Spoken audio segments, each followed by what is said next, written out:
Welcome to Beata's Tiny House Village. I'm on YouTube and I'm on Blog Talk Radio and Facebook Live. So tonight we're going deep into the question of what is the soul? The English language is so limited in giving us understanding and understanding about who we are, why we're here, and so forth. That's why Soul Purpose Healing has been on Blog Talk Radio for over 9 years now. And we continue to explore this journey that we're on. So tonight we're going to go deeper and listen to some experts on what exactly is the soul and especially your show will go live soul in nourishment. 5 seconds. Four. So, as always, we start with some drumming by Becca Shea. We're going to drum in and ask our ancestors to join us tonight. Come on, join me. Get your drums out, your table, a pot, whatever you have. Let's just drum in the intention of bringing in our ancestors. And let us run some people for time. From every tribe and language, people, every nation. Well, there's a resurrection coming. If your eyes rise and shine, wake up, you sleepy giant. Love and justice shall be your poverty. Oh yeah, bringing us powerful unity. Well, we have to find there's a resurrection coming. I will try to come alive. Yeah, wake up, you sleeping giant.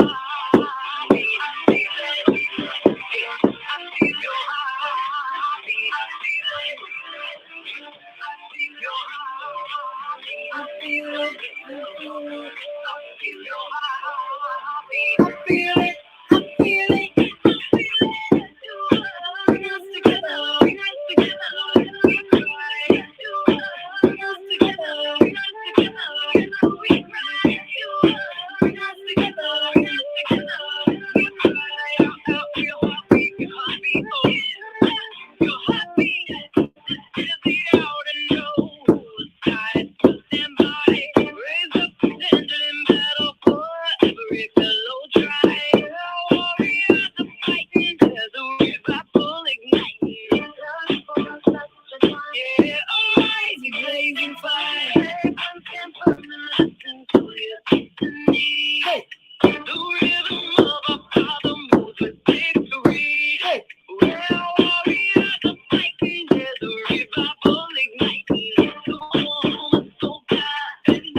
Unity, peace, power, love, compassion,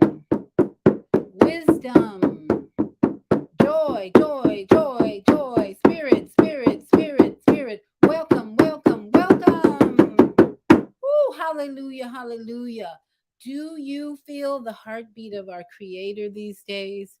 There is something going on in our earth atmosphere every day that is drawing us into unity, drawing us into truth. And so I'm glad to have a collective body of family members and people here every week to invite our ancestors here for one, and to invite the spirit of unity, truth, and love. In that song by Becca Shea, that song is Becca Shea uh, uh, bringing us together in unity. She says, power in unity. There is power in unity. And that's why I promote that every week on Soul Purpose Healing, that we might have power to overcome the psychopathic elites that are trying to destroy not only America, but destroy the human spirit. So, welcome, welcome, welcome, and thank you for joining me. I'm on blogtalkradio.com / Soul Purpose Healing tonight. I'm also on Facebook Live at Soul Purpose Healing. And I have two YouTube channels that I'm broadcasting on, just so we get this word out of truth. We got to get the word out of truth. And in Becca Shea's song, she talks about the name Yeshua, which is the Hebrew rendition of Jesus. And to me, after a long journey with Jesus in the Christian church and then the Hebrew community, the spirit of Yeshua is a spirit of truth and unity. And it has a lot to do with the Christ, the anointing of all souls that are walking in truth. So we all Christian, we all Christ. I'm not considering myself a Christian, but we are all walking with an anointing when we're walking in truth. So welcome, welcome, and thank you for joining me this evening to bring forth that spirit of truth, love, and light. So many people are confused these days, and especially about the word soul. So this topic tonight, soul nourishment, getting to the root of our cravings, came to me early in the morning. And as I've spoken to so many people on this journey every day, and I ask it about the soul, do you know about your soul? They don't have a clue. A lot of people are struggling with, hesitate to even understand what is soul. What does that word even mean? So we want to dig into the meaning of soul, first of all, and bring out the relevancy and the purpose of this word soul in our language. The English language, I find, is so limited in what we can understand. And when I say understand, I mean the deeper parts of us, the kingdom within, even helping us to walk in power on this earth. And the English words just sometimes don't add up, or are not sufficient enough to explain why we are doing what we're doing and what our purpose is and what our mission is today. We have a very powerful mission in 2023. And part of that is to bring forth the divine purpose in all of us and the divine purpose in the earth, in this atmosphere we live in. So we want to look at the word soul on a different level, on several levels. And one of the things I looked up today in my Strong's Concordance, the word soul in Hebrew, because sometimes in Hebrew I find a deeper meaning or clearer meaning. So when I looked up the word soul in the Hebrew Strong's Concordance, the word is nephesh, nephesh in Hebrew. Now, you might have other languages that you could share with us or impart about the languages that you know about. What is the soul definition in other languages? And we want to really help all of us be very clear about what this word defines, what this word denotates. So in Hebrew, let's start with just the word nephesh. In Hebrew, the meaning comes out to breathe. Oh, I was kind of surprised just to see that it was first broken down to breathe, nephesh, soul. And soul is written throughout the Old Testament mainly. as nephesh. No discrepancies there at all. Nephesh is the Hebrew word used when you see soul in the Bible. So nephesh, here's just some of the definitions in the concordance. The word nephesh, to breathe, to be breathed upon, to be refreshed, breathing creatures, product, vitality, body, mind. Appetite is even described in the word nephesh. Appetite, desire, heart. Even the word lust, pleasure, or self can be used in the word nephesh to describe its meaning. So tonight we want to really develop all this. The breath, breathed upon, refreshed, being a breathing creature. Body, mind is vitality. When we talk about soul nourishment, we're talking about having vitality, and body, mind are connected. And then appetite and desire and heart, lust, pleasure, self. All of that is included in the word nephesh in Hebrew. And so tonight, let's look at together, and you are more than invited or welcome to press one and give us your understanding, inner standing. I like the word inner standing because all of us are, so we are vessels of the kingdom of the creator. The kingdom is within us in the way of cells and organs and tissues and bones and spines and brain and pineal gland. So this expansive nature of who we are is so beautiful, and we want to bring out the soul nourishment to get to the root of some of the cravings that we all struggle with, and develop nourishment for all these parts of us: the vitality, the brain, the body, desires, heart. Nourishment tonight. So of course, as usual, I downloaded some audios from YouTube of other people, of other experts, if you will. Gary Zukav is one of the ones I want to play first. Gary Zukav wrote a book called The Seed of the Soul. And when my eldest son read this book, he came into a very full understanding of reincarnation. And before reading this book, he was kind of on the neutral side, or like most Christians, kind of against it or unbelieving. Let's just say unbelieving about reincarnation, about our beings having more than one life in this journey on earth. So my son read this book, and I was like, wow. I had read the book, but I didn't have any idea he was even interested. So that really helped me see that even your children, or the beings that come through your womb, can come to a mature overstanding, understanding of who they really are and why they're here and what the journey is.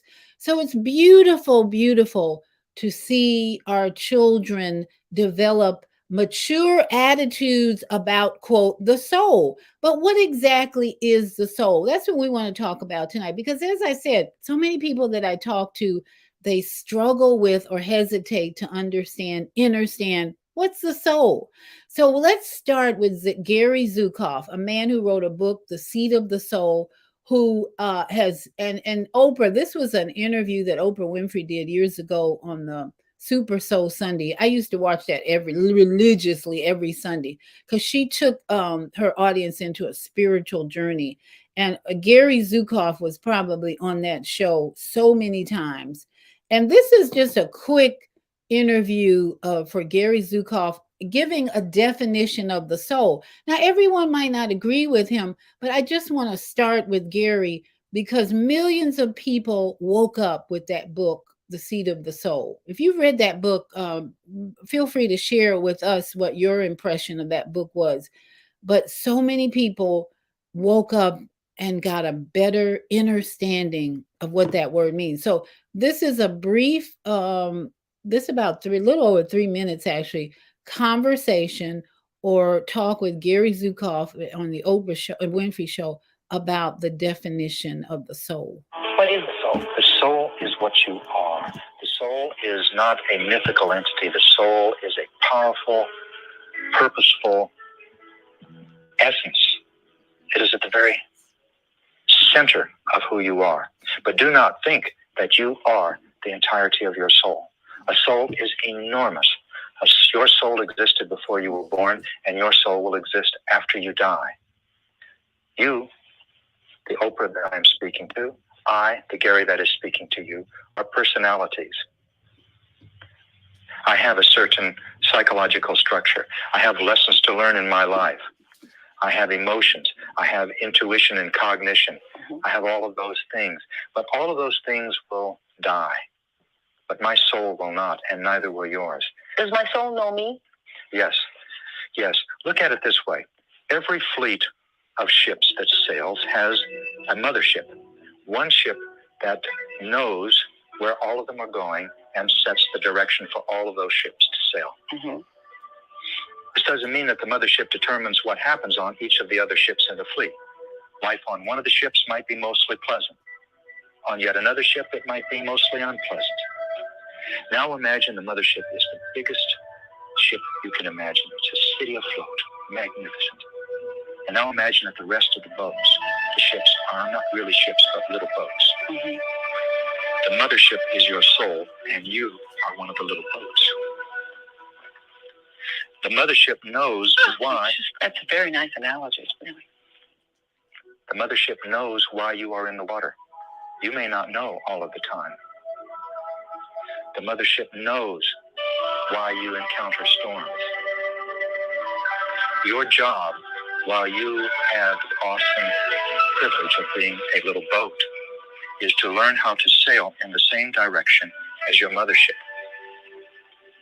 Because you can choose and create anything you want. You can sail in the opposite direction if you want. That is a sure way to find rough water. But as you sail in the direction that your mothership wants to sail, your life fills with meaning and purpose and love. You are excited about being alive. You are excited about the people you are with and what you are doing. Because you're following the mothership. That's right. Meaning is your inner compass that always aligns itself with the direction that your mothership wants to go. Okay, meaning. Meaning, your inner sense of meaning and purpose. Is, say that again. Meaning is your inner compass. Mm-hmm. Got it. Got that much. And as you follow your inner sense of meaning, you are sailing in the same direction that your mothership wants you to sail. Hi, YouTubers. I'm excited to give you an update about our own YouTube channel. So some of that might not register with you, but what I like about his definition is he brings in the mothership, which to me speaks of relationships. It just right away, when I didn't really get all that he was talking about in terms of describing the soul, but the being an inner compass and you being the little ship and the mothership. But what registers with me is the relationship that we're all on, or we're all experiencing. So that's what we're getting into tonight. As we develop soul nourishment, what does that mean? Why do we need it? Are we getting it? And what's at the root of all these cravings that we have, whether it's a craving for food or sex or drugs or money?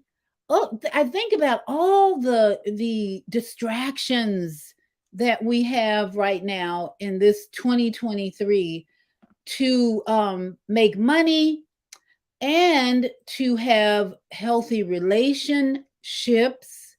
So I love the idea that Gary brings out the ship, and this vessel that we're in is like a ship, right? And if you're just joining me, I defined the word nephesh. The word nephesh is Hebrew for soul. And the definition is so vast and wide. For nephesh, I think it encompasses what Gary is trying to describe to Oprah, the nephesh being vitality, the body, the mind, the appetite, the desire, the heart, the lust, the pleasure, the self, and even more of the soul to breathe and be breathed upon, refreshed, breathing creatures, and even bringing in childhood experience. Because guess what? Our relationship started with that mothership bringing us into the womb of our mother.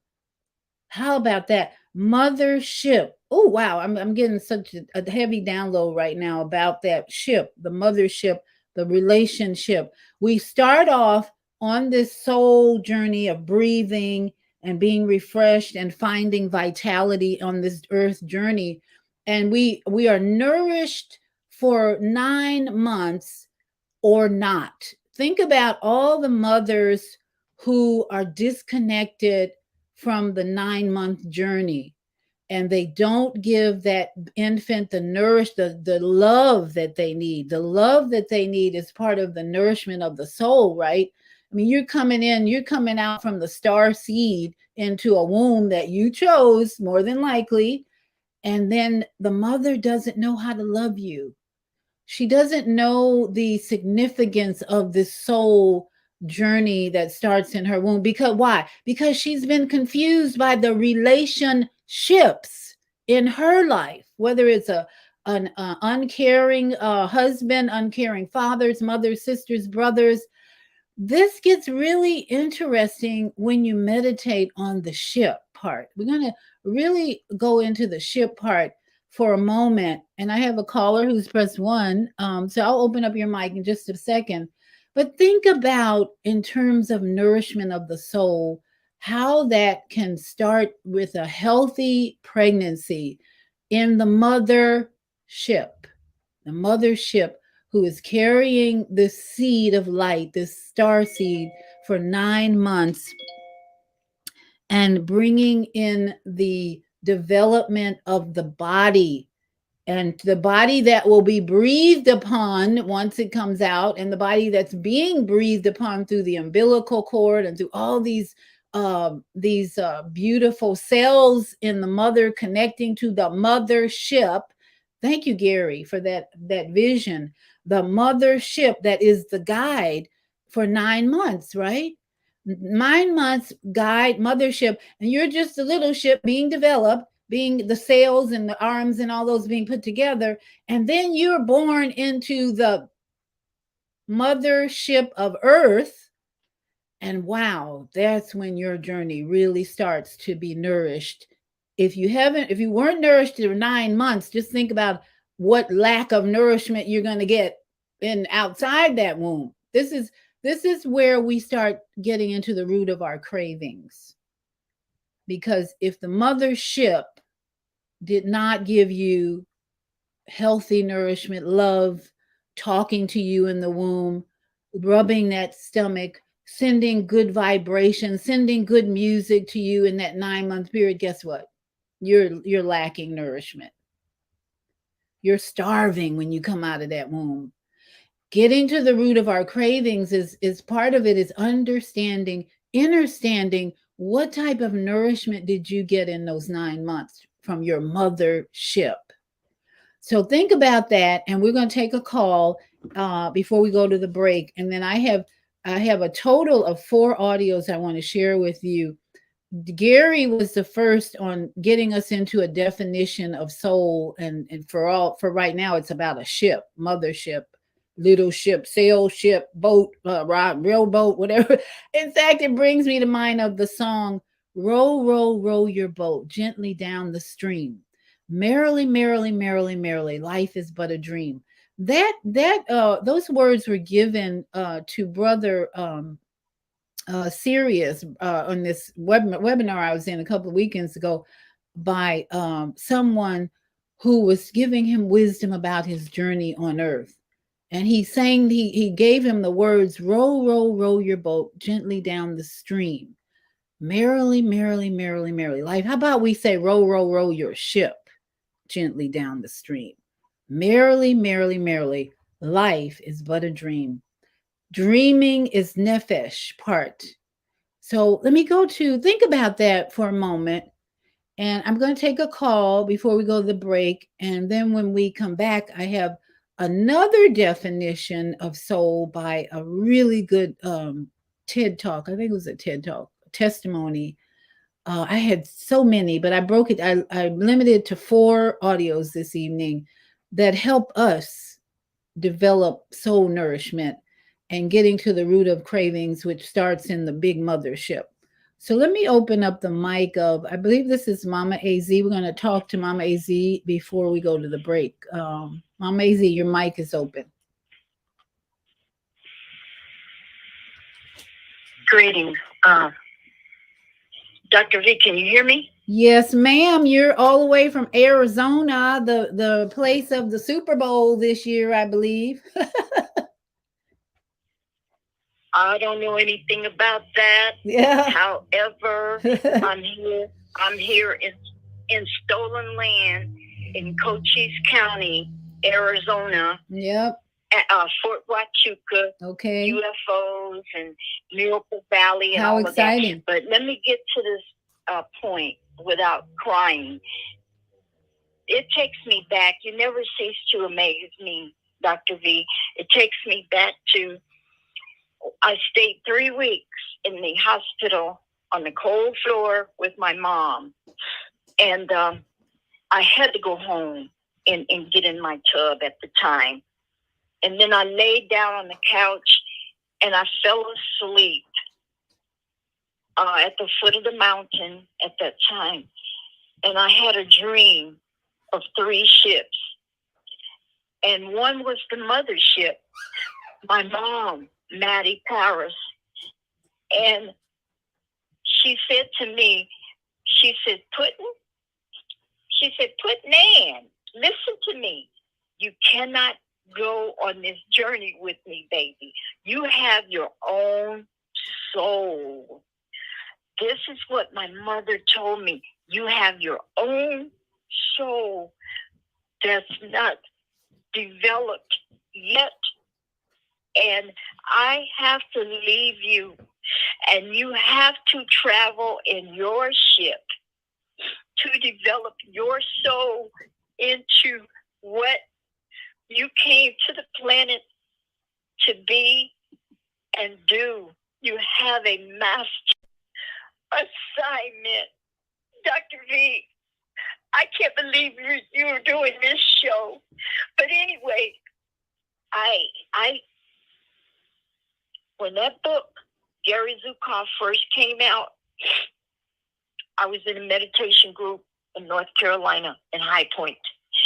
And that was one of the books that we had to read.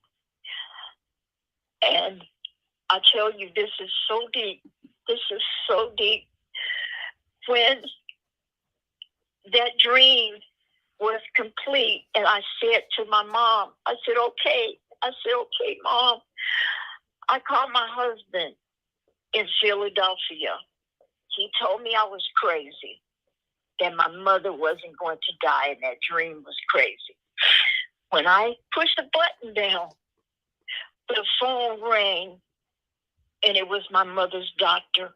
I swear to God, Dr. Rosenberg, I never will forget this. I said, Dr. Rosenberg, my mom just made her transition, didn't she? And he said, how did you know? I said, because I had a dream. And Dr. V, let me tell you, we must pay attention to our dreams and everything that we are given at this particular time. These are the most powerful times, family, to be on this planet, to learn, to develop our souls. And I thank us. There's so much I need to share, but I know we got to go to break. And you call me back later when you can, Dr. V, because I have something else that I need to share.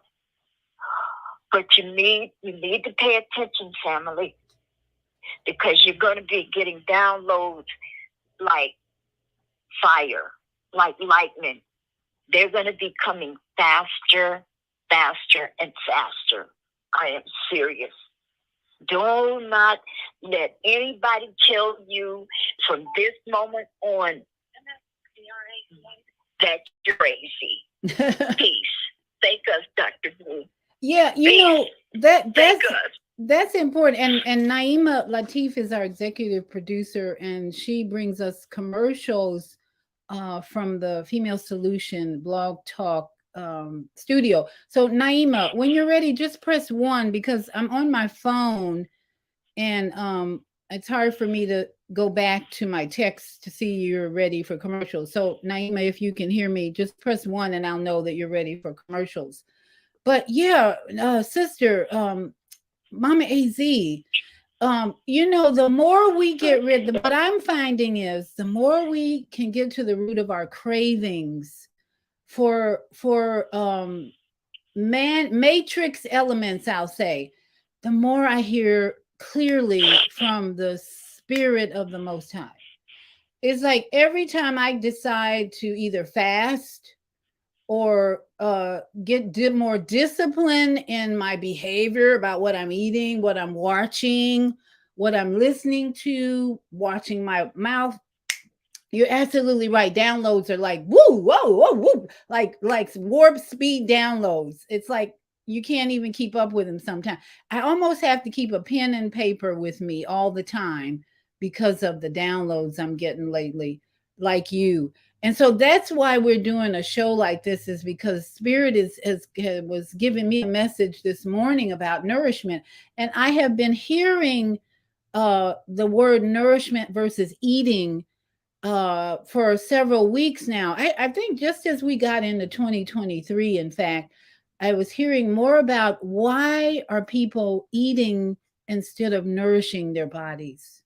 There's a big difference. So the eating is part of the cravings, and the nourishment is what we're talking about tonight, where we feel that nefesh definition of vitality and mind-body connection, and our desire and our heart and pleasure is at a inner standing higher place, so that we can hear clearly what we need to do, why we're doing what's going on around us, and to be protected, because these are some strange Twilight Zone episodes we're going through some more Twilight Zone episodes.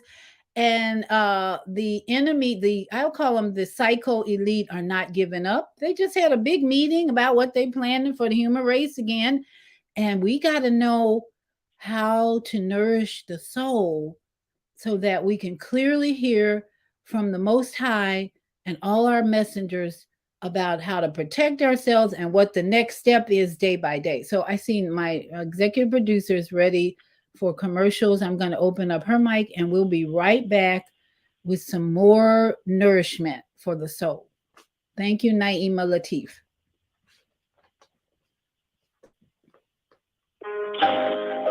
We have an opportunity to transform the whole global society in the next 50 years. 50 years from now, the earth will be populated by a new generation of adults, many of whom are yet unborn. Our mission is to nurture them in childhood with love, guidance, and protection, and to raise them in healthy, happy families. If we impart values of compassion, generosity, and respect for fellow human beings in the next generation of children, they will create a world where people can live together in peace. This is our goal. Be a part of the transformation. Get your copy of the book, The Female Solution.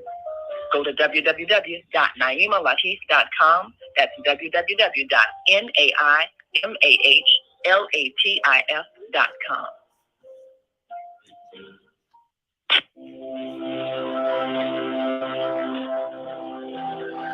Do you want to live in a world without war?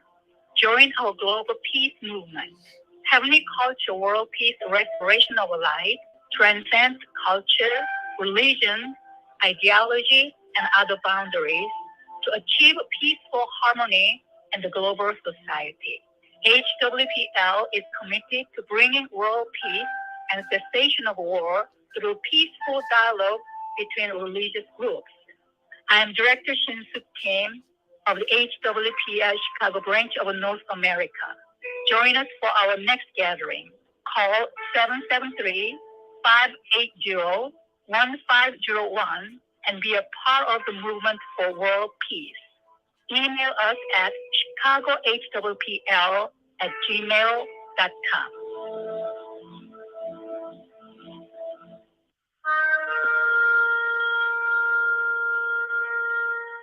I'm Beata, your holistic life coach. These days, it's more important than ever to work on your physical, mental, emotional, and spiritual health. Are you consciously breathing deeply in stressful moments? Do you have a plan or daily routine to maintain balance in your awesome body? Are you struggling to be disciplined in your eating habits? When you partner with me, I'll help you develop a personalized health plan that works for your particular lifestyle. You can find out more about me at yourholisticlifecoach.com, where you can also review my 3-step protocol to guide you to abundant health. That's yourholisticlifecoach.com, and I'm Beata.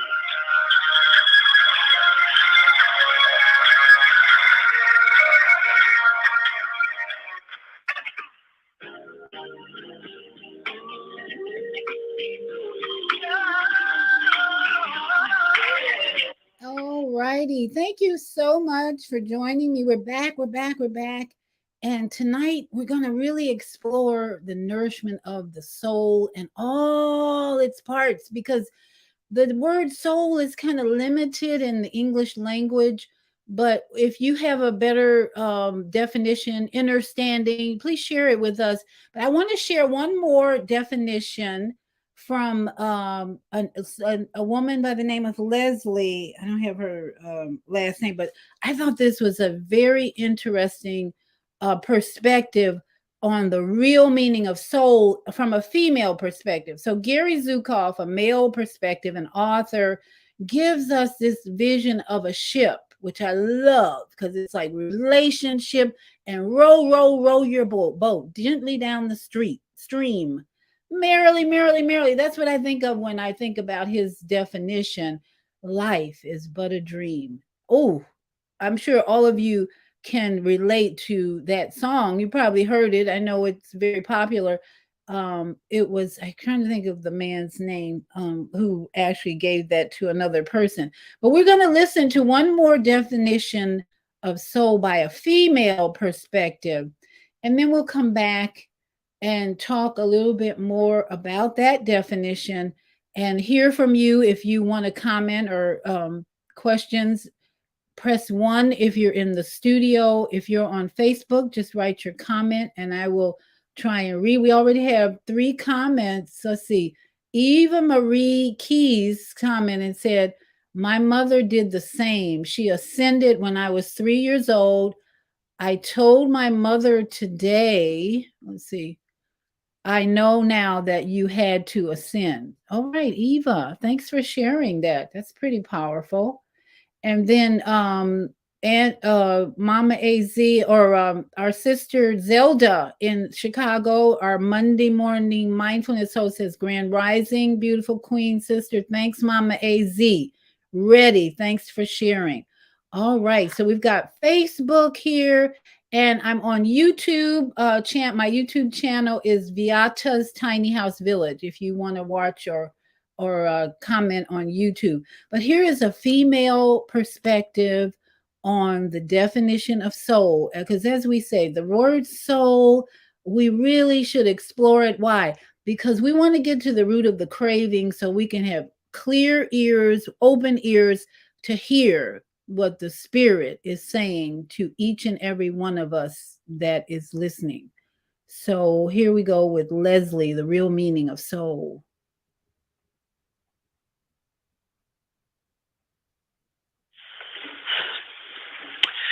So what do we really talk about when we talk about soul? We use the word so much it seems we'd have a handle on it. We talk of beautiful souls, lost souls, soul food, soulmates. And yet somehow the more we talk, the greater the risk of falling into cliché. There's an easy sentimentality to the idea of someone being soulful, for instance. Or in the way my Irish mother used to forgive a rather tiresome acquaintance by saying, but she's a good soul. There's the pull, that is, of chicken soup for the soul territory. Soul is a soft concept. Be hard-headed about soul? You might as well try being hard-headed about puppies. Of course, lots of people have tried nonetheless. Descartes, for instance, he of I think, therefore I am, was convinced the soul was a physical entity and that it was embedded in the pineal gland, which is conveniently located right in the center of the brain. And a Massachusetts country doctor once claimed to have actually weighed the soul as it left the body at death. 3/4 of an ounce, he said. But since that didn't exactly roll off the tongue, popular legend went instead with the metric equivalent, 21 grams, which a few years back served as the title of a soul-searching movie. In fact, whole bodies used to be thought of as souls, or rather, the body was incidental and the soul was all that mattered. There wasn't a soul in sight, someone might say, of an empty, lifeless street, and all souls were lost at sea. A statement that still makes me shiver, along with the emergency call, SOS, save our souls. The long arm of church doctrine reached deep, even going so far as to insist that a life lost could be a soul found. But what if we were to reclaim soul from the lost and found business? If we were to free it of pious modifiers such as blessed and immortal? Because it hasn't always been the exclusive province of religion. Back when the wealthy ate goose for supper, the bird's lungs were called the soul. And to the medieval palate, they were the finest delicacy. And the word is still used with the sound post of a violin, the small peg hidden right underneath the bridge, which transmits the vibration of the strings to the body of the instrument. The soul is what allows the violin to resonate, to reach out into the world. What then if we were to reach out too? If we were to let go of that V, that very definite article, and quit thinking in terms of the soul as though it were a thing, some interior component like a soundpost. If we were to conceive of it instead as a quality of being, soul, that is, not as a possession, not as a part of you that lives on after death or that can be lost or found or weighed, whether in church or in the lab. In fact, not as a part of you at all, but as a dimension of being, of existence. I think of this as an agnostic approach to soul, an existential one, if you like, an existentialist one, is what I mean to say. A way to open out the idea, to give it room to breathe. But then the question is, how exactly? Mm-hmm. Approach the sense of soul directly, and like sand, it slips through your fingers. Ask what's meant by saying that someone's got soul, and what comes to mind, or at least what comes to my mind, is that old advertising slogan, got milk? Soul is something you can get, something that's good to have. Of course, you could always call on a whole checklist of attributes such as generosity, genuineness, empathy, compassion, authenticity. But these all sound kind of solemn, almost reverent. Not that they're not vital, they are vital. And yet, vitality is exactly what they seem to lack when listed this way. It's as though they're weighed down by earnestness, grounded by gravity, which might be why a sense of humor is absent from that list. So, what about going with a different language altogether? The language of music, soul music. Because if soul can be said to have a heart, this surely goes right to it. Think Nina Simone, Aretha Franklin. Music that voices deep pain, yet somehow transforms that pain into beauty. By a kind of alchemy, it makes the bitter into the hauntingly bittersweet, even into joy. And yet, couldn't it be said that all great music is really soul music? Music that moves you, that is, sometimes literally, so that I might find myself dancing to a Beethoven symphony or to the ecstatic chanting of Nusrat Fateh Ali Khan. Because music is not only an expression of soul, it's a carrier of it, which is why it is so often banned by fundamentalist regimes. Soul does not fit well with dogma. It'd be tempting to say here that fundamentalists are soulless. Make that very tempting. Except, is that really possible? Only if you still think of soul as a thing, a possession. I mean, I can see how a soul could conceivably be owned or lost, stolen, even sold as in a Faustian pact. But the quality of soul is not a tradable commodity. So it's not that some people have no soul, but that something in them seems to have shriveled, seems to have turned in on itself as though in retreat. They've hunkered down and built a wall around themselves, sometimes even a physical wall of steel or concrete. Afraid of what's beyond, of the unknown, the other, they close the gates and post guards. They live walled off from the world, even at the extreme, against the world. The thought of being against the world makes me need water. Thank you.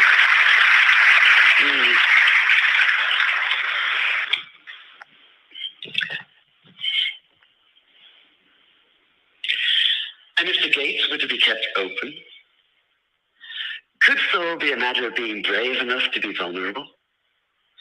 To acknowledge the risks of being vulnerable, that is, and willingly accept them nonetheless, because risks they are. And those I think of as brave souls know this. In a way, they're the personification of soul music.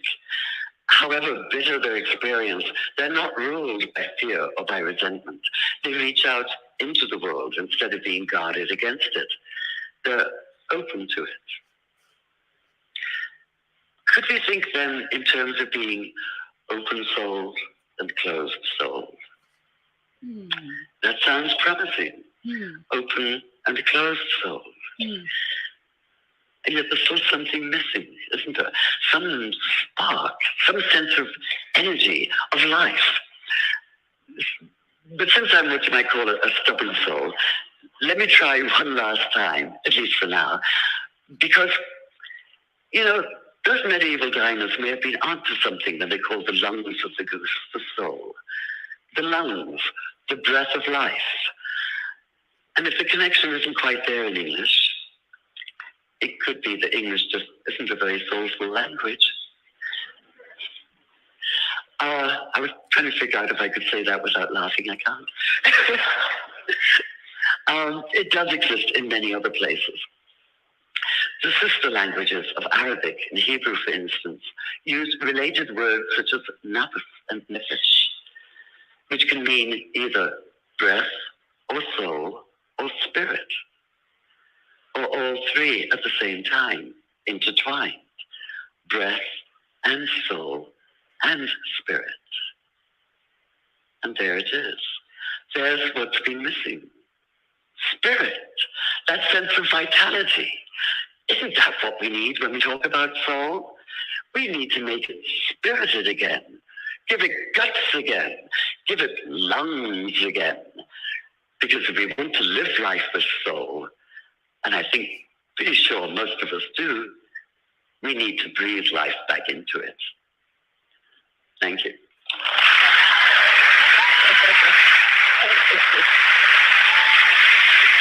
Okay, lots of little nuggets there. I hope you caught those, heard those, felt those, digested those. I love the idea of the dimension and the energy that she brought in, and the inner compass and music. Oh my goodness. Music is definitely a carrier of soul, she said. Whoa. So when we're nourishing this part of us that never dies, then are we using music as she mentioned, Nina Simone, Aretha Franklin, though that soul music. Are we using music to nourish our souls? I hope you are. And then are we bringing together the breath, the soul, and the spirit, and the wanting to bring back vitality? As she mentioned the word nefesh again in Hebrew, because the English language, yeah, it's a little limited in really getting an understanding of what this journey is all about. And especially in terms of what we've been through in the last 3 years to wake us up from the twilight zone.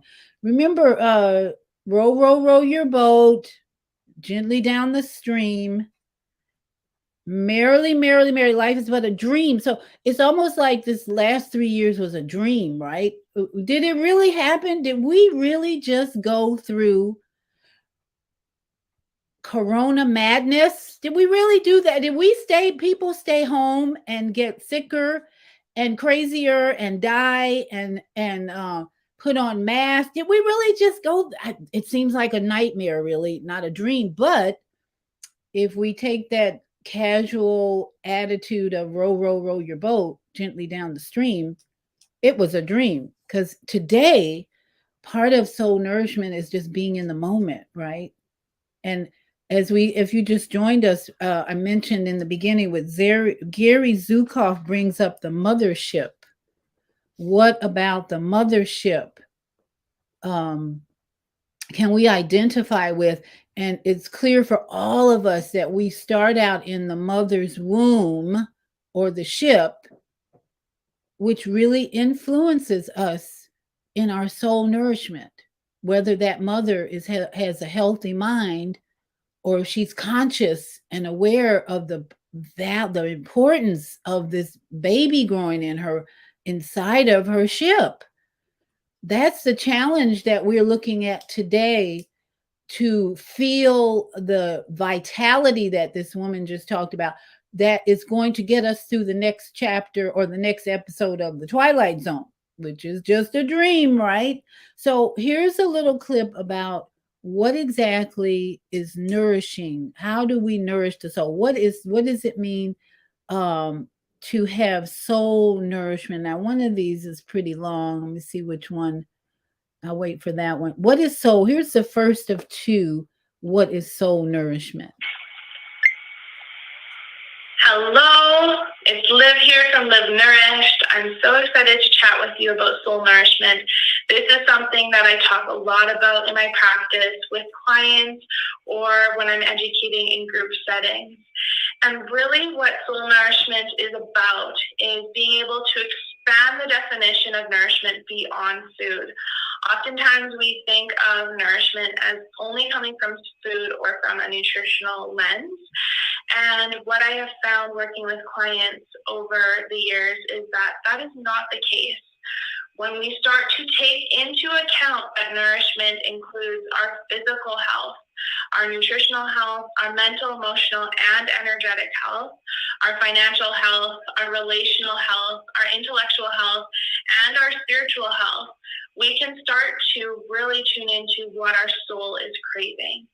And so as an example, I like to share that sometimes we can be hard on ourselves when we think of nourishment as just being around food.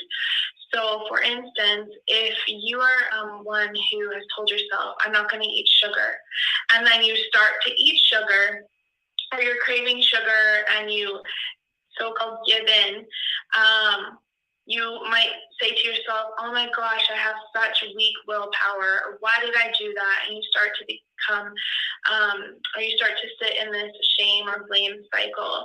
When really, when we can look at it from a soul nourishment lens, we can start to ask, what was it in my life that I was craving in that moment? Am I craving some sort of sweetness in my life that feels lacking? What is my soul craving? And when we start to bring in the other aspects of nourishment, we might start to realize that there was a void within ourselves and an emptiness that we were trying to fill with that sugar. And really, it could tie down to, I don't feel like I have any sweetness in my life. Maybe my relationships are lacking, or I don't have supportive people in my life. Maybe I feel lonely. Maybe I don't feel passionate in what I'm spending my time in. Maybe I'm not feeling joy or expansiveness, and sugar is the easiest way to receive that if I'm not aware of what my soul is craving. So if this resonates with you, I encourage you to sit down and grab a journal. And I want you to just take a moment to tune into what is my soul craving. And out of those aspects of nourishment that we talked about, what pieces of soul nourishment do you feel are really aligned and supportive in your life that you are giving yourself? And what aspects of soul nourishment do you feel are lacking and that you really crave and that you need to prioritize in your life? And as you're doing that, I want you to drop into your body and really feel how that sits with you. You know, when you start to think about what you're giving yourself for nourishment, how does that feel versus sitting into what feels like it's lacking? And how are some of the ways that you can shift the rituals, the routines, the relationships within your life to support you in feeling completely full on a soul level? I want you to be able to sit in the embodiment of what this feels like for you. This might not feel like rainbows and butterflies. This might feel more like darkness and shadows, and that is okay. But as we start to recognize what our soul is yearning for, that's what we can start to ask for help with and start to call into our life. So I hope this was helpful. If you have any questions, send me an email. So that's a perspective of a professional therapist giving us some ideas of how our soul needs nourishment, why it needs nourishment, and what are the things that we can do to nourish it beyond food. That's what we usually look at, the sugar, sugar, sugar, sugar. And all of us are addicted to sugar. Let's just admit it. And some of us are really working hard to overcome that addiction. I know our Monday morning mindfulness host, Zelda, wrote a book about donuts, the diabetic donuts, I think it's called. But we're all struggling with that drug. It's a drug. And to me, that's what the cravings are all about, finding the right drug to nourish the feelings, the lack of vitality in us that started possibly in the womb or beyond. I know some people don't believe in reincarnation. So let's just say in the womb, we all came in here through the womb of our mothership, and some of us didn't get what we needed in that ship. And that's where our cravings really started. So if your mother is still alive, it's a good idea to ask mom, what was that relationship like in the womb with her? Was she abused by dad? Was she abused by her mother? Anybody? That's where the craving started, in the womb, and maybe in a past life, but we won't go there because the soul nourishment is going to be enhanced this year more than ever when we give up the cravings of the sugar and all the other drugs that we use. So let me go to the phones. We've got a caller that pressed 1-779-801. Your mic is open. Welcome. Give us your name, where you're calling from, please. Well, good evening. This is Maika. Good evening, so Maika. Glad to be alive. Yay. So nice to hear your voice. How are you doing? I'm wonderful, thank you. Good. You know, I'm constantly experiencing change, and I grew up learning to love change. Change became something that I've always been comfortable with. Hallelujah. Whether it's moving from city or relationship changes or whatever, you know. And I don't have an addictive personality. I learned early in life not to have a desire for an outcome. You can have a preference, but not a desire to have an outcome. any situation, because then that forms what's called an attachment. Right. Now your energy is draining through that attachment because it's not flourishing you, it's taking from you.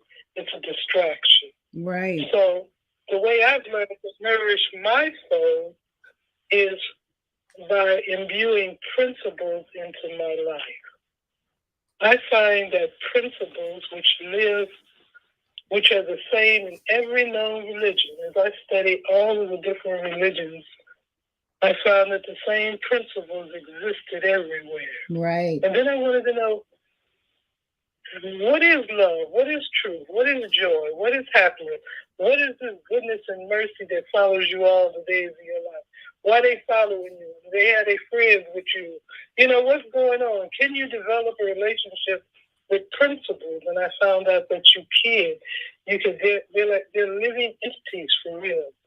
And you develop, these are the things that operate at the intelligences level. I didn't say intelligent, what people would think is the mind. I said intelligences. Again, we live of intelligences, the ones that keep our heart beating and our blood flowing. These are intelligences, the ones that allowed us to talk without going to school, you know, to walk. These are real existences in our life. So we come into this world and God fills us up with gifts, skills, talents, and abilities, and the energy to carry out the purpose that we're designed to carry out. And that you have an invitation to earth, this is what you got to do. And it's a contract between you and God. Yes. And then these folks come along in churches and schools, and they say, you know, we think we can have a better purpose for you than God. And then you get caught up in that rigmarole, and then you find yourself unrecyclable.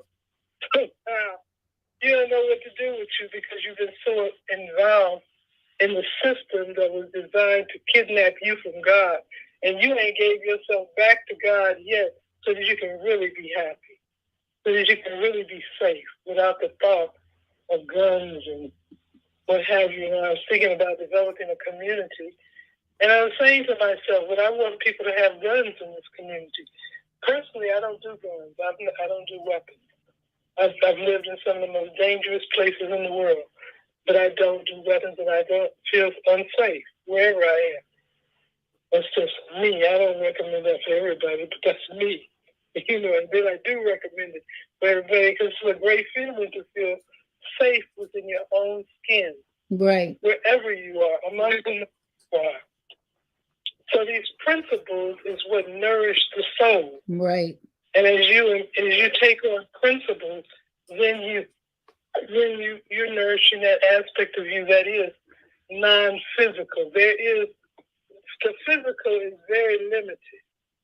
You know how they say when they look into these deep microscopes, they only see space. Right. There's only space. There's not physicality. That's limited. But we've been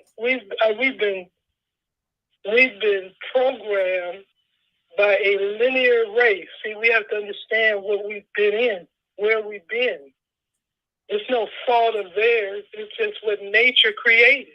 Right. And we follow the path of nature as a people. There's nobody to blame. There are no victims here. There's only learning.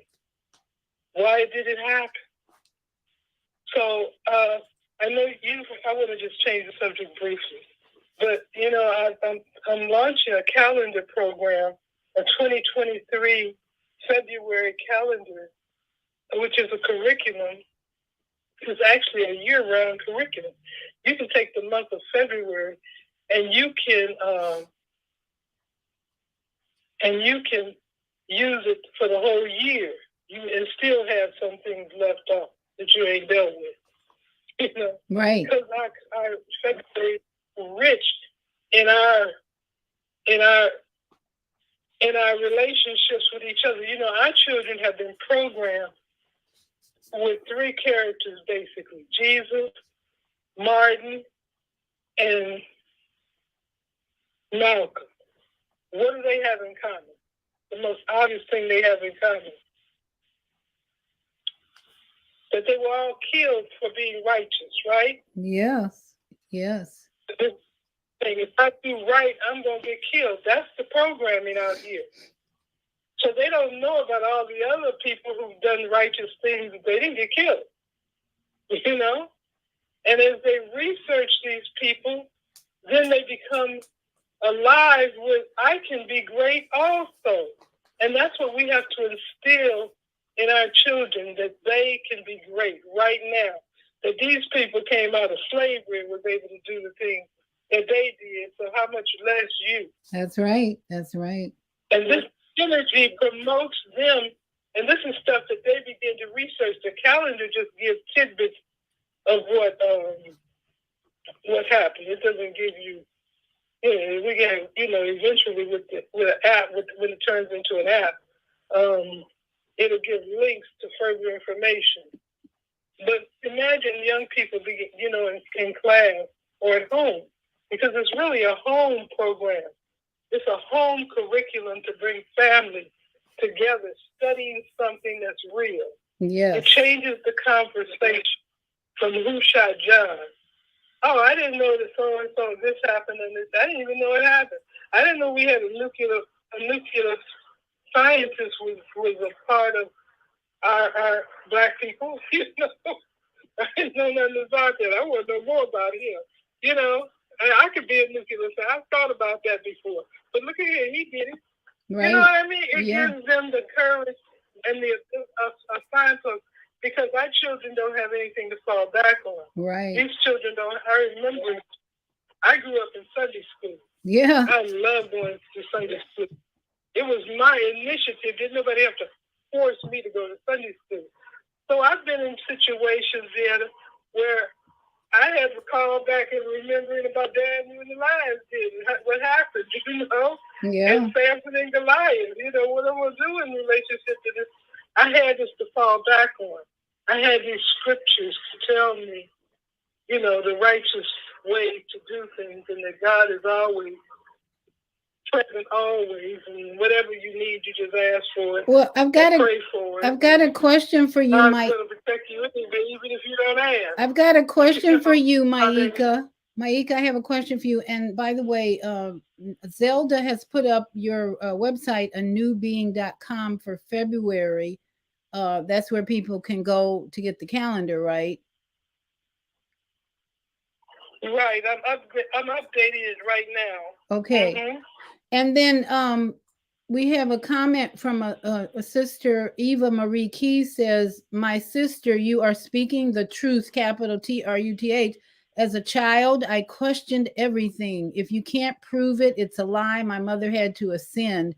My grandmother raised my outer, and Mother Earth is raising my within, even as now. That is beautiful. That's the understanding that we're all needing. And I wanted to say before I ask, and then we got to go to a break, we're behind, but one of my favorite song or music is George Benson's Everything Must Change. That music speaks to my soul so deeply that I play it a lot. It's on my iTunes. And when I come home and I've been out to the world, doing things out in the world and all that, I come home and I put that on and it's like, oh, it's like a soothing balm or something. Everything must change. Nothing stays the same. And then he goes into his guitar, and I just melt. But the question I have for you is, what do you think is the consequence when people don't understand that everything must change and they don't walk in that truth? Well, there is a saying. Let me see if I can bring it up. If you don't change, you court pain. Say that again? People have a lot of pain in their lives. Oh, okay. Mm-hmm. Yeah. You court pain. You court pain when you resist. Okay. When you resist change. Yes. Okay. Because you're going into a restrictive mode. Something is blocked then. Yes. And that blockage is going to make itself known in one way or another. So. Wow. So that's the relationship. Yeah. And so all of us who are looking at our addictions, Zelda says, still battling that sugar addiction. We all battling it because it's a drug and it does change the way we feel. And so that's why we're talking about it tonight, getting to the root of these cravings. And I think the number one craving is sugar for a lot of us. We grew up with it. It was considered food, and as we get older, we realize this is a drug. We might as well make lines of sugar like cocaine, because that's the level of energy and chemistry that it is a drug. Let's just snort the stuff and get it over with. So we're learning how to control the cravings as we look into the mothership relationship with our mother in the womb. And we got one more. When we come back, I have one more. We got to go to the break. Thank you so much, Maika, for sharing. And if you, we're going to take a break. And then when we come back, I have one more testimony from a woman about what is so her journey is so interesting. It's a TED talk that I had thought I should share to show the complexity of this soul journey and the cravings and all the dynamics of the word nefesh that really bring out to me a more comprehensive meaning of the word soul. So Naima Latif, your mic is open. Thank you for bringing us the commercials for this half hour.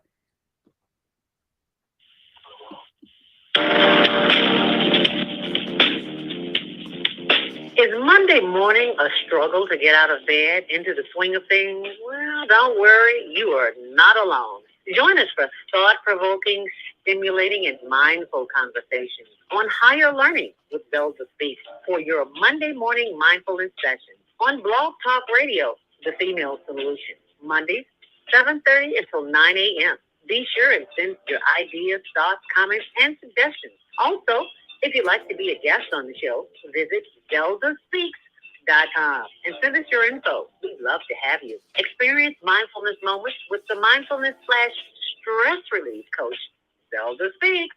And thanks for sharing the mindfulness moment tip of the day. Stay on purpose, stay empowered, and stay tuned to your next session of mindfulness on higher learning with Zelda Speaks. Make it a mindful day. And thanks for listening.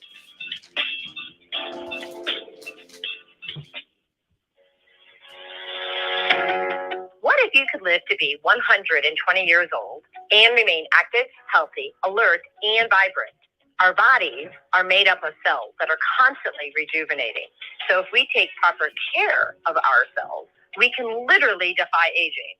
Join us every Tuesday from 7 a.m. to 9 a.m. Central Standard Time to learn about self-care from Tucson Essentials on the Female Solution Blog Talk Radio Show. Learn how to help your body and your cells feel rejuvenated each day through proper nutrition, sleep, frequency medicine, and many unconventional methods of self-care. I'm Jody Susan. Join me and my amazing guests by calling in at 515-605-9325 and press 1 to speak. We'll help you achieve a breakthrough in your health today.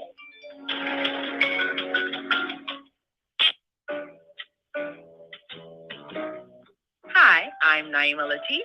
Join me and my co-host Kareem Hamid every Wednesday morning, 7 a.m. to 9 a.m. on the Female Solution Radio Show, as we explore that relationship that is the foundation for our society, the relationship between men and women, husbands and wives. Join our discussion as we seek to repair broken family ties and rebuild our community. Listen online at www.blogtalkradio.com/the-female-solution. Call in and comment 515-605-9325.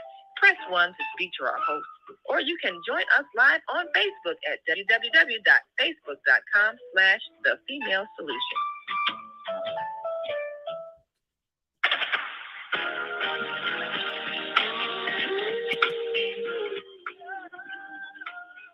And we're back. Thank you so much for joining us. We're going to listen to a testimony, a TED Talk that I think represents a majority of the people on this planet. the complex relationships, the experiences that most of us have that affect our cravings, not only our cravings, but our lack of willingness to change even. George Benson is just one of my all-time favorite musicians that feeds my soul. That guitar, oh my goodness, I just love that guitar. And even that song, Everything Must Change. If you've never heard it, just go to YouTube and type in George Benson, Everything Must Change. And he starts out with his beauty. He can sing, he can play the guitar, and then he has these musicians behind him. Do do do do do do do do. Everything must change. Nothing stays the same. Everyone will change. No one will stay the same. So, and as Maika said, when you don't resonate with those words and even the music, you're going to have pain. So, think about that as a reason for your pain is that you're not willing to change some things in your life. So, this is a testimony that I want you to just hear. And this is actually my last audio for you tonight. And then, if you have comments and you want to share your own journey, we want to get to the root of the cravings and pull them out and at least deal with the nourishment that we all need.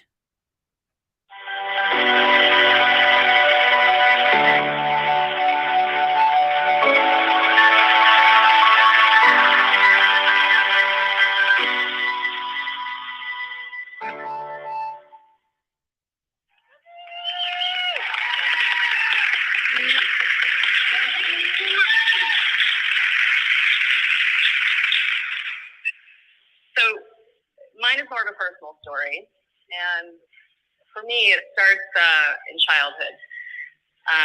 If any of you watch Stranger Things right now, so I'm a child of the 70s and 80s, and I used to play a lot outside with the neighborhood kids. We'd play kick the can and go to the graveyard and hide and seek, and we'd just stay out there until our parents were screaming at us to come inside, usually pretty late at night, well into the darkness. But for me, the darkness at night was safety, at least outside it was. It was friends, it was fun, it was a lot of screaming and yelling and throwing stuff around outside, kids being kids.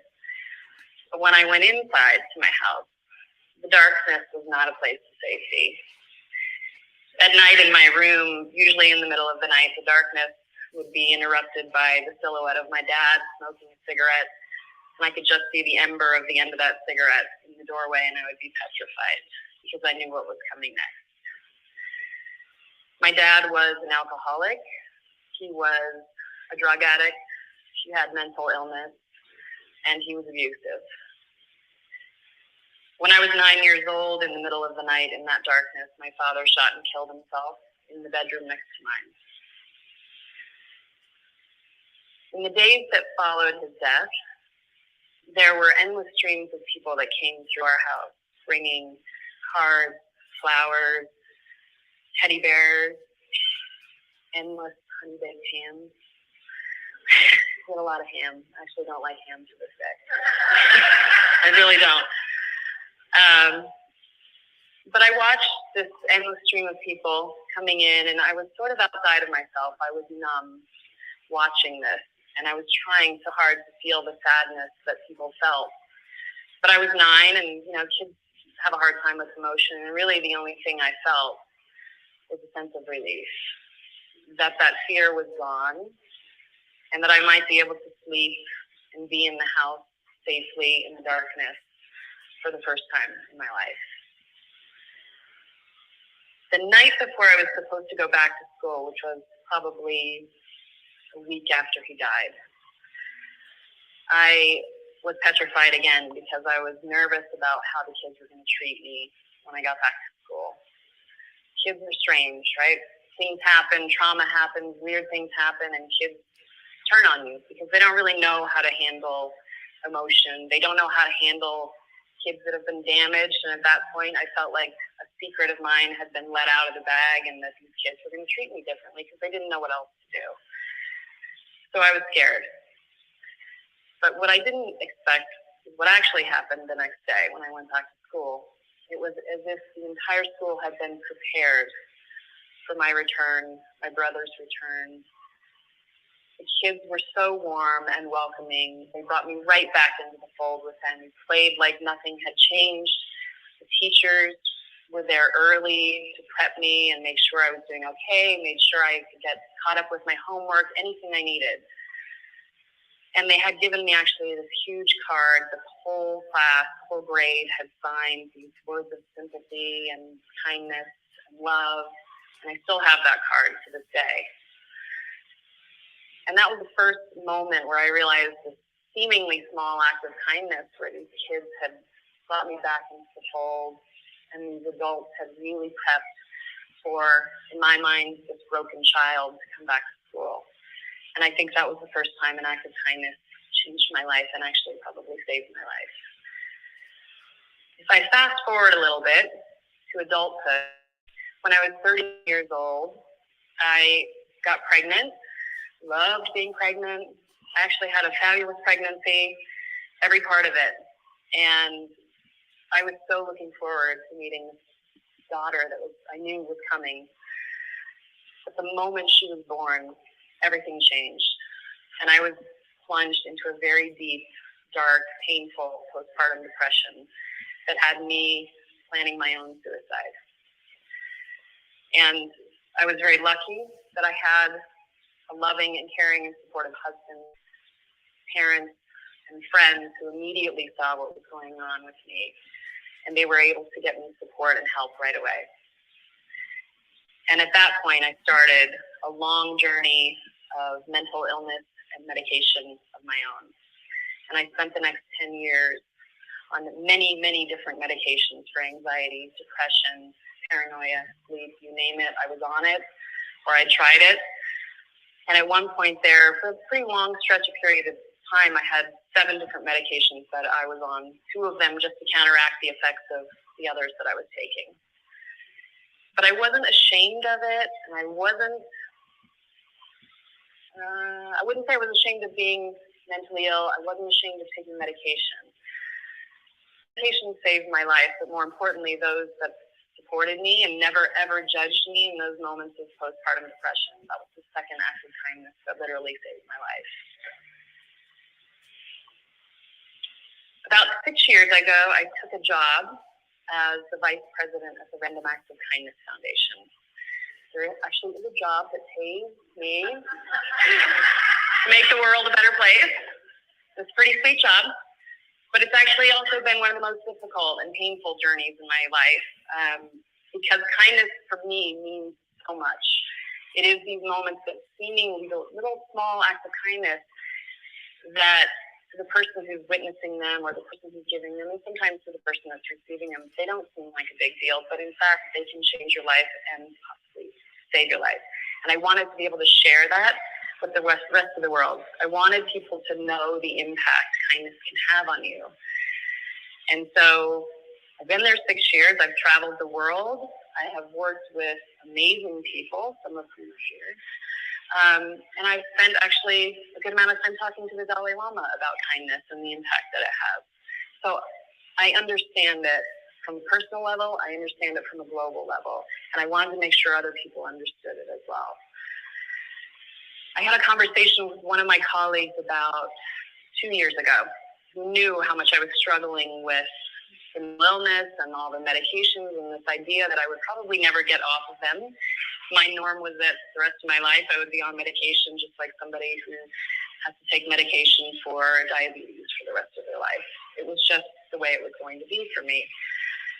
But I wanted to get past this sort of neutral place that on my best day, I felt neutral. I wanted to feel like one of those happy people that could enjoy every day or look forward to something every day. I just wanted to get up and not have a really bad day. That was my goal. And she asked me how I was doing with the medication, and I had to think about it for a minute because I hadn't thought about it. It's not something I think about all the time. And I said, it's interesting. I've been off of 6 of the 7 medications now for over a year, and I didn't even realize it. And she said, why do you think that is? And I said, well, I think the stuff we're talking about really works. And I don't think I realized that I can go out and talk about the impact of kindness and the science of kindness, but it never really felt like it was part of my healing process. And so I had a revelation that it in fact was. So I want to talk a little bit about that in a minute, but I'm going to ask you to indulge me for a second. This might be a little uncomfortable for you, but I'm going to ask you to do it anyway. I'm going to ask you, when I say go, to stand up and turn to the person next to you and hug them for 10 seconds, and I'm going to count you down. And then I'll explain why afterwards. Okay? You ready? Go.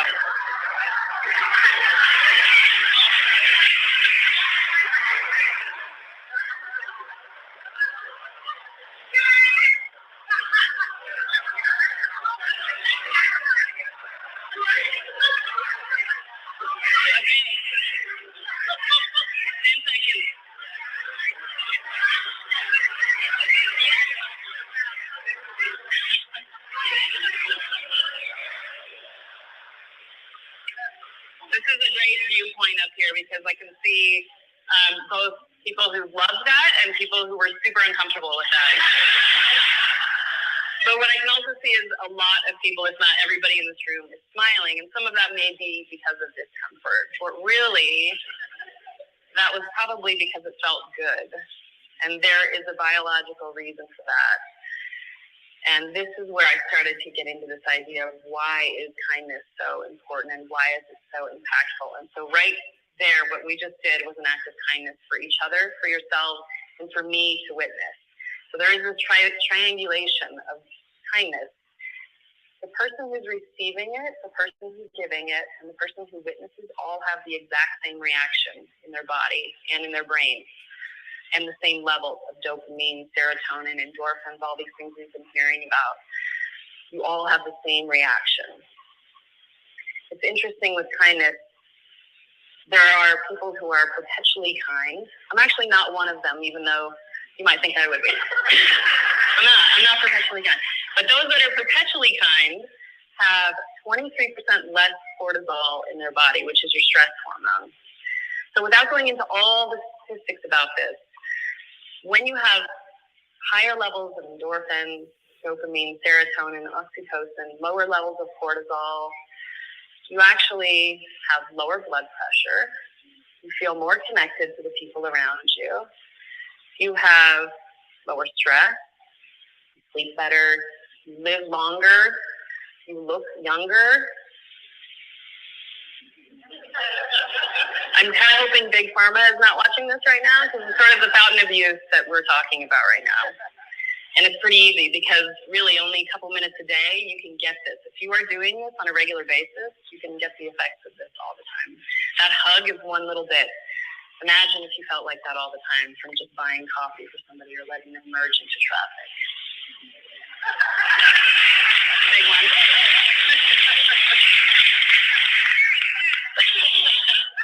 That was a hard one, I know. So what you're doing when you're actually continuing to do acts of kindness is you're sort of filling your own emotional bank account. And when you are able to do that and put these things into this emotional bank account, or when somebody's doing something kind for you, you've got this overflowing emotional bank account so that when trauma comes or crisis or just really bad days, you can pull out of that emotional bank account and you're not overdrawn, if that makes sense. And we've all been there where we're really feeling overdrawn. So keep doing that.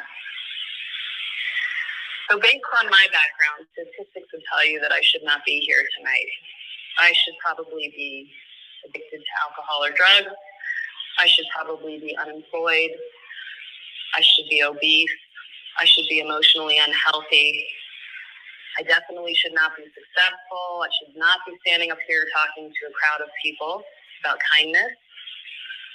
But I am here.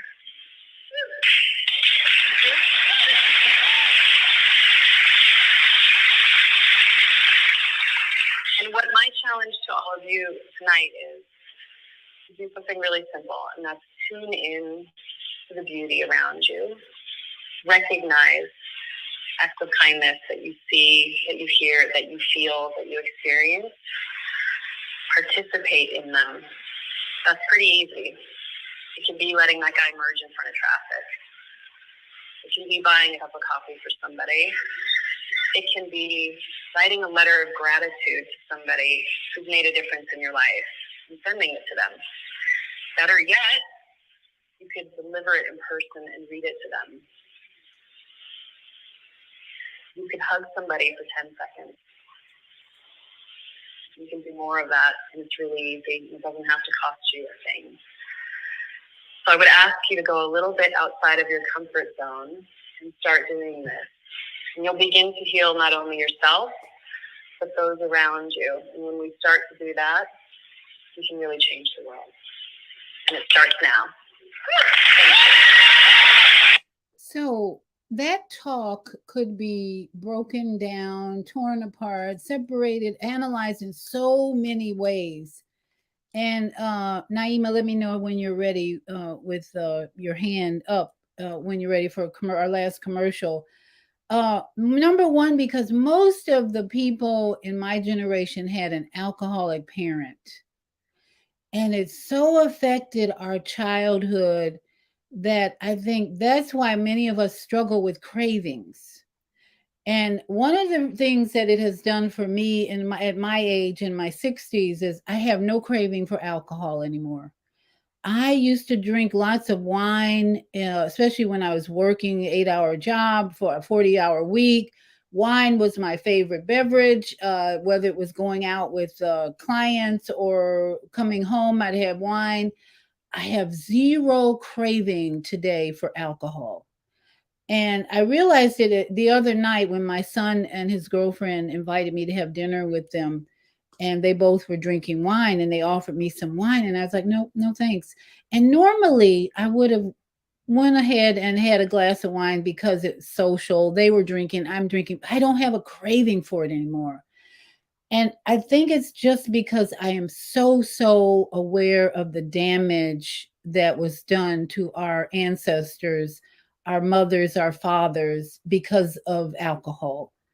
And I'm just so sensitive to that now. It took a while, though. It didn't just happen overnight, because I used to drink in college. Oh, my goodness, I was an alcoholic. Rum and Coke and anything anybody offered, marijuana. But at this stage of my need for soul nourishment, my craving for alcohol is gone, and I'm just so grateful. And that's been a tough journey. And some of you can relate to that, but I just don't have a desire. It's like you would drink alcohol because you wanted to change the way you felt. You wanted to get into a social mood so you could talk to other people and enjoy I just don't, it's not there anymore. So I attribute that to grace, the same grace that the last speaker talks about. She should be dead. So many things have happened in my life that I should be dead, making stupid decisions, choices, and yet I'm here. So in my gratitude, I'm taking the steps that George Benson inspires me to know that everything must change. Nothing stays the same. And I'm just grateful that some of the cravings I've had are gone.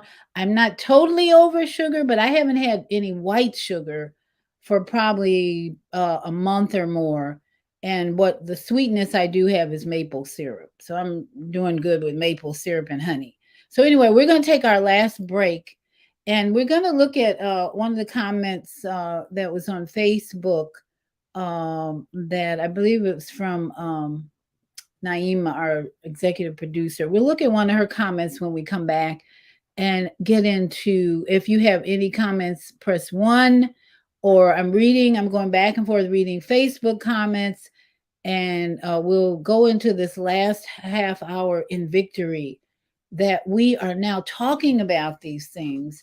And we now have more opportunity each day, each new day, to show that act of kindness that she talked about. And everybody's not going to want to be hugged. That's for sure. That's the difference. No, not everybody wants a hug these days, but we can at least be in our minds sending virtual hugs. How about that? So Naima, your mic is open. Thank you for bringing us commercial messages.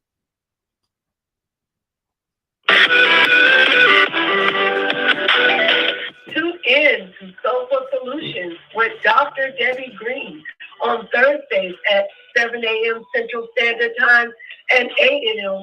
Eastern Standard Time to hear great topics and stories on grief and turn it into victory. Join Dr. Debbie Green to listen to stories of triumph and learn how to overcome. You are not alone in your life, and there is hope in the darkest hour. This is your time to learn strategies and solutions to improve your life. It's your time. So join Dr. Debbie Green with Soulful Solutions and call in on Thursday at 7 a.m. Central Standard Time and 8 a.m. Eastern Standard Time at 515-605-9325 with comments and questions. Look to hear from you real soon.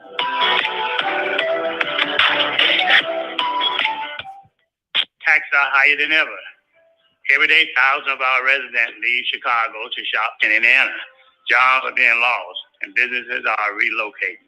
Let's find a way to lower our taxes to encourage residents to continue living and shopping in our city. Let's rebuild. Let's restore Chicago. Vote for me for mayor of the city of Chicago, and I will work hard to find solutions that matter. I'm Dr. Willie Wilson, and I approve this message. Paid for by Willie Wilson for mayor.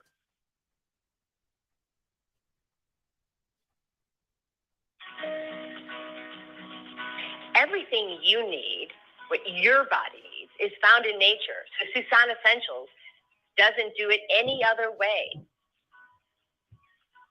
Susan Essentials provides your employees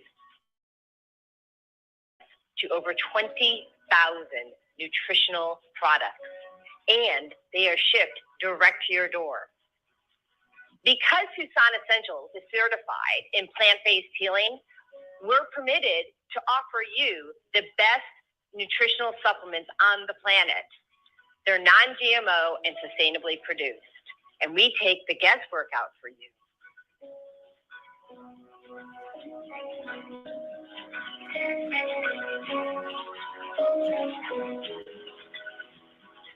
Let Susan Essentials help you take control of your health today.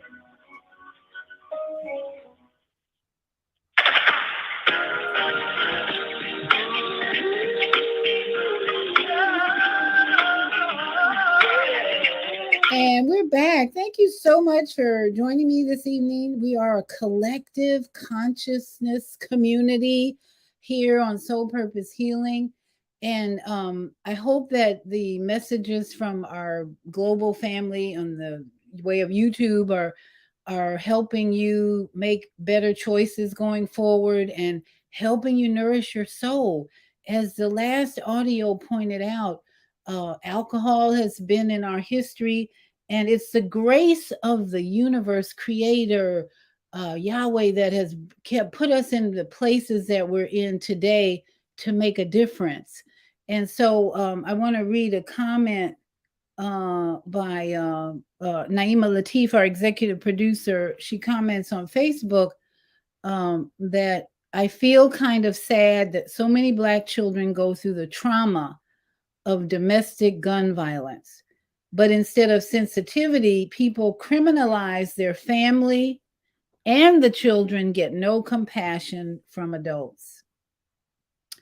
We're all feeling a lot of sadness lately, I think. Sad would be a perfect description of the emotions that are coming up, in my opinion, very frequently lately, with all that's going on in our neighborhoods, in the news, all around us. Sadness, people dying, violence. All of these things can definitely create sadness in us. I totally agree, Naima. So that what do we do about it individually? Because we don't want to stay in the sad place, because these things are happening. Why? As a consequence, I believe, of unconsciousness not being at the forefront of our brain, or being at the forefront of our brain instead of consciousness. We, in my opinion, have failed to deliver, to heal the subconscious programming that has been going on all our lifetime. Last Sunday, I pointed out this Pledge of Allegiance to the flag has ruled and run our psyche, our brain for years. I can still recite, I pledge of allegiance to the flag of the United States of America and to the republic for which it stands, one nation under God, indivisible, with liberty and justice for all. That has really influenced us, I think, more than we know, because we have thought in our minds that with all the violence around us, that the most, and for many of us, the most important thing was to just be faithful to this government. That hasn't helped the violence in the neighborhood. They haven't helped us be more compassionate. In fact, this government has promoted war. We're a warmongering government. We live in a country that promotes war above compassion toward the families that are going through the domestic violence. This government has programmed many of us to think that we are living in this corporate republic environment, which I read the definition of republic last year, is that the definition said that the people have supreme power in the country, in the land. The people and the elected officials have supreme power. I don't know about you, but we haven't felt much supreme power, especially over the last 3 years, to say, no, thank you. We are not going to do this, or this, what you want us to do. And we have been forced. Many people have been forced to do things with their body that they really didn't want to do and that they had no idea of the consequences. And today we're seeing the consequences of death that we were forced to participate in. So Naima brings up a good point that we are at a place today to recognize the criminals in our government first that have created this mind where people criminalize families and children, and we're not compassionate like the act of kindness she demonstrated. Instead, we're judging and criminalizing families instead of realizing there's a real need to reprogram our thoughts and our belief systems and get back to what we would consider would be a republic where we do have power, that the people of this country have the superpower that we need to overcome everything. We can overcome everything, but we got to reprogram our belief system in how we were trained in this country, especially to trust this warmongering psychopathic government. Man, we got to reject. This is the year, in my opinion, to reject the psychopathic principles and go into go along with Maika's suggestion to develop the principles that will nourish our soul and get rid of the cravings that were started in the womb of our mothers, who were, some of them were alcoholics, and the fathers who were abusing the mothers. We're at a place of really demanding from our government supreme power of the people and not of these psychopathic, warmongering, wealthy millionaires. We got a bunch of millionaires in our government promoting more war, $1 trillion budget, Twilight Zone episode, whatever, 20, whatever. I don't know what episode we're on, but it's still kind of a Twilight Zone. But I love the song, row, row, row your boat gently down the stream, merrily, merrily, life is but a dream. It's been a dream. Let's just think of the last 3 years were a bad dream or a nightmare. And now we're woke. We're waking up. We're waking up to the need for our soul to be nourished. And that really does mean deliverance and healing from all the cravings that started in our mother's womb. That's where it all started. The incomplete, insufficient lack of nourishment that our mothers were unable to give us fully. But now we know what we need. And so we can work together. Let's hug one another and work together. I think, let's see, Mama AZ, I see your hand up. Did you have another comment? Mama AZ, your mic is open. Thank us. Dr. Z. Yes, ma'am. Can you hear me okay? Yes, go ahead. I feel you, Dr. Lateef.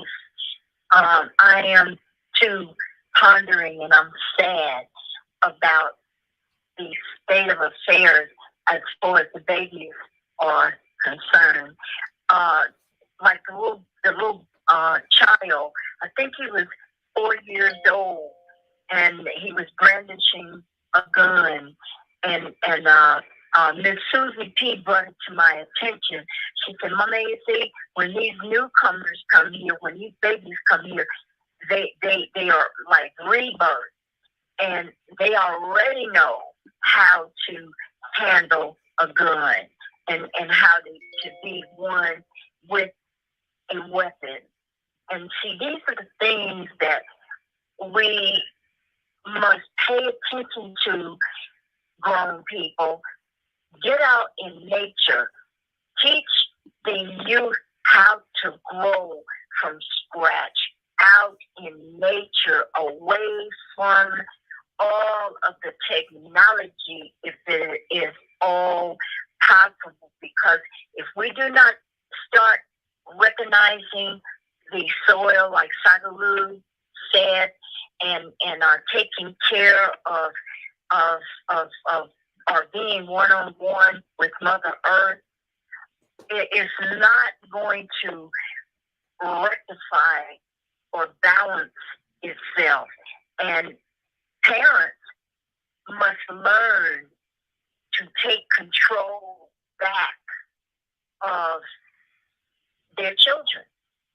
But you first have to be in order to be able to take the control back. And I'd like for Dr. Maika to chime in on that. What's her opinion about the youth and the state of affairs and nature, and how powerful nature is bringing us back to balance? I'd like to hear Dr. Maika's reasoning about that, and thank us, Dr. V. Okay, so Thank you for the question. her mic is open. Thank you. Go ahead. Okay, thank you, Rihanna. Nature is our foundation, and so many of us are devoid of any connection to nature. I'm actually living in a country, rural, endangered town, and it's an endangered species, and we kind of come together to preserve it. But I'm going to create me a bug out zone out here in the country on a sister out here's land. You know what a bug out zone is? No, what is that? It's a year-round survival setting. Where you create a year-round survival setting with tents and what have you, whatever you need to survive for a year in nature through all the seasons. So, which gives me an opportunity. That means I have something set up anytime I go there. It's available for me. Especially, I don't live in the city, but it's really good for people who live in the city to have a place where their survival needs are taken care of. And they invest in that. And we all need a piece of nature that we can stand on. It might be an eighth of an acre. But we need to be rooted in nature, and we need to bring our children out so that they can run and play in nature where there are no guns and things like that. The children have to be safe. It's like, how do you create a safety zone for children? We haven't mastered that yet, technologically or psychologically. And we need to do that because the children are under such great threat nowadays. Everybody trying to legalize pedophilia. They're trying to do all kind of stuff that is anti-children.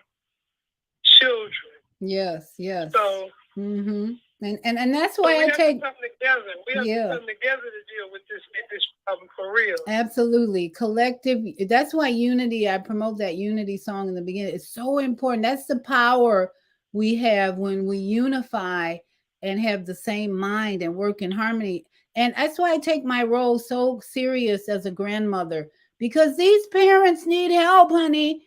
They're so focused on making money and developing their career. In fact, we got an interesting comment here from Eva Marie. She says, when I was 16, I told my oldest sister Sabrina, there's no such thing as a career or success.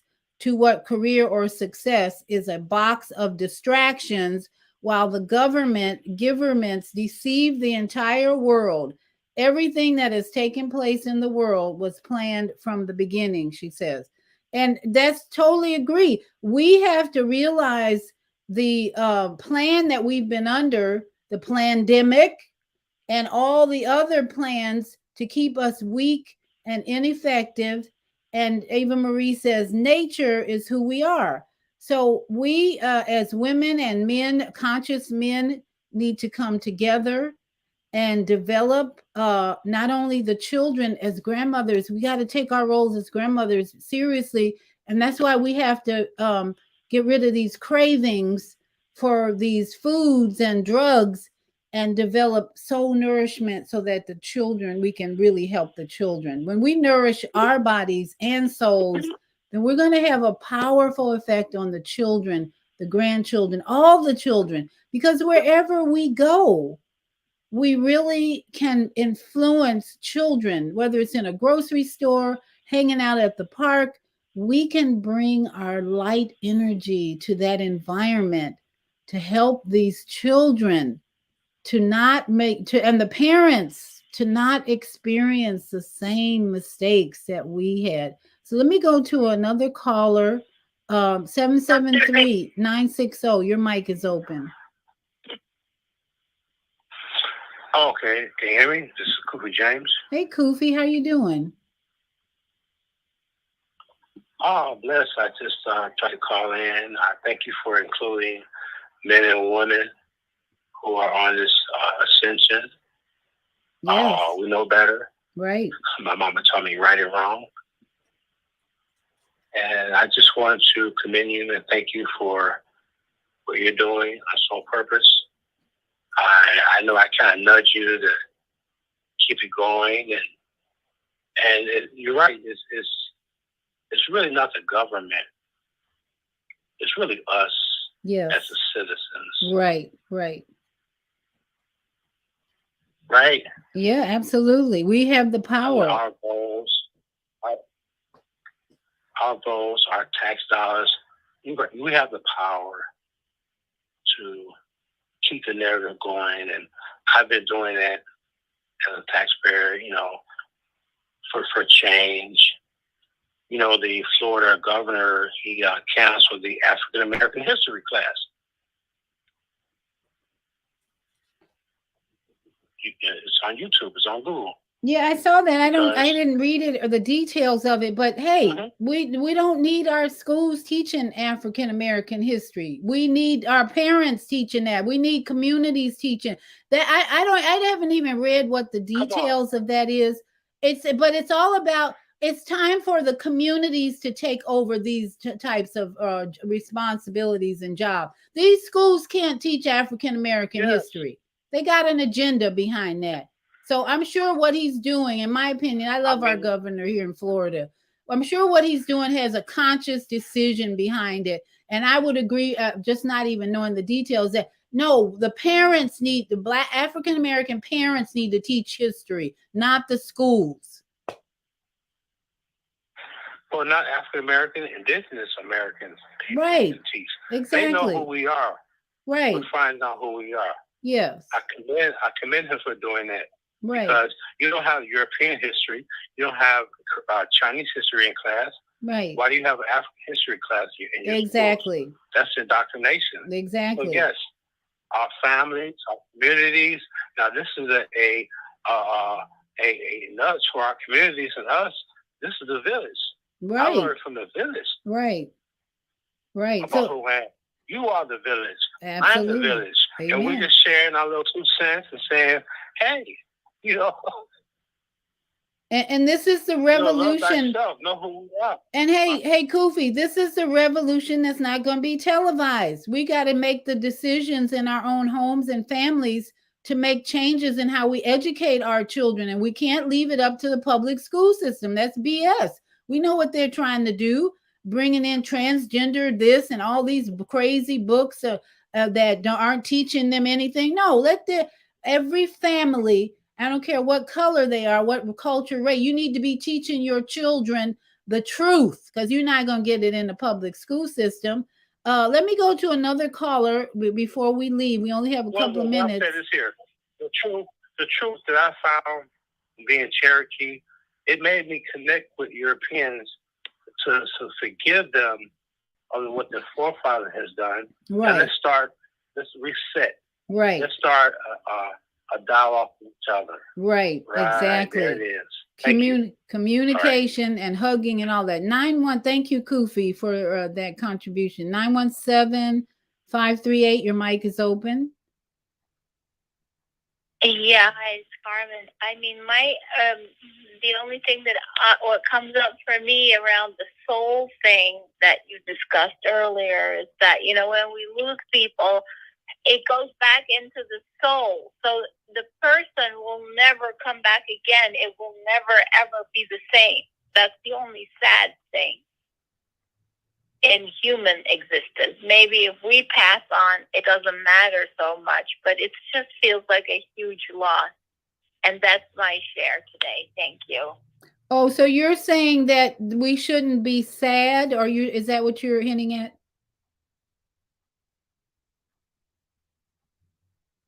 Are you there? Okay. I think she was bringing some compassion and understanding to the soul journey, and that when that person passes on, that their soul leaves. And yes, that's one of the areas that we all should be studying more about. What happens when a person's physical body is no longer functioning on this earth plane. That I think everyone should study that, listen to near-death experiences, so that we come to unity and understanding about what it is that's happening when a person transitions. Because we can get into disagreements about that, especially if people don't believe in reincarnation and they've never heard a near-death experience.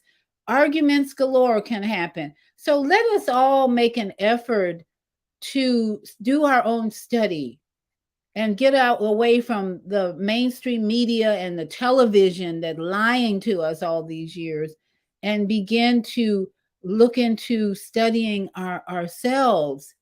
And let me just mention that tomorrow on Monday Morning Mindfulness, Zelda will be talking about why you need to learn Chinese on Monday Morning Mindfulness, 7 to 9 a.m. Central. And I think Americans should all be looking at learning more than one language, because the world, the global presence around us, people are trilingual, bilingual. And especially if you're going to compete in the markets today, you really should have some knowledge of other languages. Now, there are lots of apps out there, though, that will translate for you. So if you're going and you don't have time to take a language, just get the app. If you're going to Mexico or wherever you don't speak Spanish, take the app with you. And then in the meantime, tune in to Monday Morning Mindfulness and breathe with Zelda in the morning, and get that information about Chinese. Now, we got one more comment from Eva Marie. She says, no disrespect, there's a scripture in the Bible that says, would a man rob God? And the meaning to that is not paying tithes and offerings, which is a lie. Robbing Mother Earth is putting a price on her. Example, electric, gas, water, etc. How can they put a price on something they didn't create? Okay. And then she says, Mother Earth has a great plan for the children of the world. Absolutely. It's all about, she says, it's all about the children of the world. Nature is who we are. That's beautifully said. Thank you, Eva Marie. Love your thought-filled words tonight. We're all growing and learning more. So we're down to 1 minute. I'm sorry, we got to go. 90 seconds. 90 seconds. So I'm going to have to play our closing ending.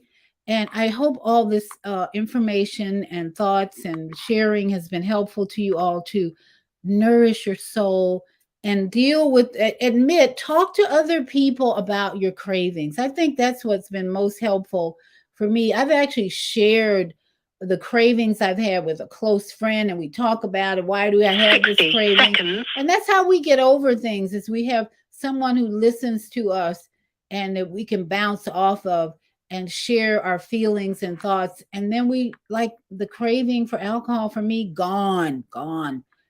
Prayer, meditation, all of that helps to let go of the things that are interfering with your soul nourishment. So everybody, see you tomorrow morning with Zelda, Monday morning mindfulness, and we'll see you Friday morning. I'll be back with health and well-being. So have a great evening. We're going to say goodbye to our global family. Thank you to our global family.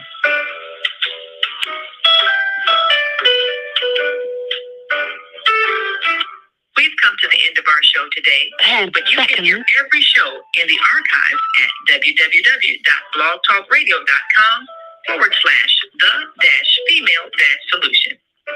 You can also hear today's show on the Female Solution Facebook page. Go to www.facebook.com/the-female-solution. Leave your comments about today's show. You can always reach me on my website at www.naimalatif.com. That's www.naimalatif.com.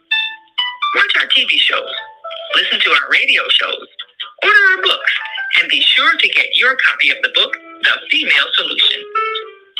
On behalf of our team of radio hosts, I'd like to thank all of you who participated in today's discussion.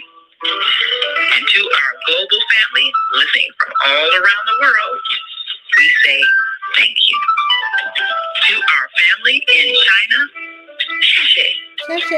India, Sanyaba. Japan, Arigato. Korea, Kamsamida. Russia, Spasiba. Germany, Danke.